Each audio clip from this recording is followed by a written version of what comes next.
ছিলেন ফেরত যাইতেছে নাকি? দাম দর কত বলছিল ভাই?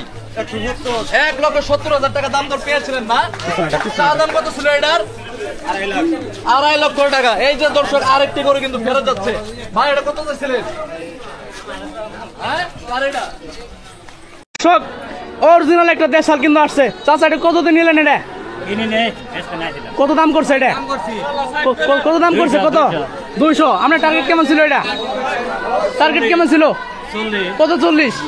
200। অরিজিনাল দেশাল ষাঁড় গরু দেখতে পাচ্ছি কিন্তু একদম ডাবল বডির। তো এটার চাচা মাংস কত মন আছে এটার? 8.5 মণ মাংস। 8.5 মণ মাংস আছে কিন্তু দর্শক। তো এটার চা দাম কত আপনার? 2,30,000 টাকা কিন্তু দর্শক চা দাম। এ পর্যন্ত কত পাইছেন দাম? দর্শক দানবের মধ্যে একটা ষাঁড় গরু দেখতে পাচ্ছেন। এটার দরদাম একটু আপনাদের জানিয়ে দেবো। এটার মাংস কেমন আছে এবং কি দরদাম কত আপনাদের জানিয়ে দেবো এখন।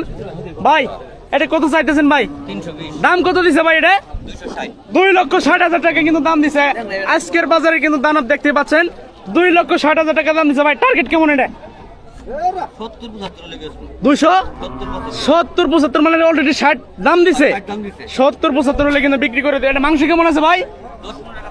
10 মণের কাছাকাছি কিন্তু দর্শক। এই যে দেখতেই পাচ্ছেন একটা ব্ল্যাক ডায়মন্ড কিন্তু খুব সুন্দর একটা কিন্তু ব্ল্যাক ডায়মন্ড গরুর আছে কিন্তু এটা বাজারের সেরা গরু আছে। এই দেশাল জোড়ার কিন্তু দরদাম চলছে। এই যে এদিকে কিন্তু আমাদের একজন ব্যাপারী চাচা দাম দিতেছেন। চাচা কেমন দাম দিলেন জোড়া?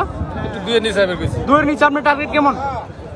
আমি 20,000 টাকার কথা কয়ে দিছি। কত? 20? 2.20। মাংস কেমন তাকাইছেন? মাংস এখন হেরা কবো আমি তো কইছা 4 মণ করে তাকাইছেন? ওড়াও ছড়াবো দুটো মিলে 6টা। এই যে দর্শক জামালপুর ফেরিঘাট থেকে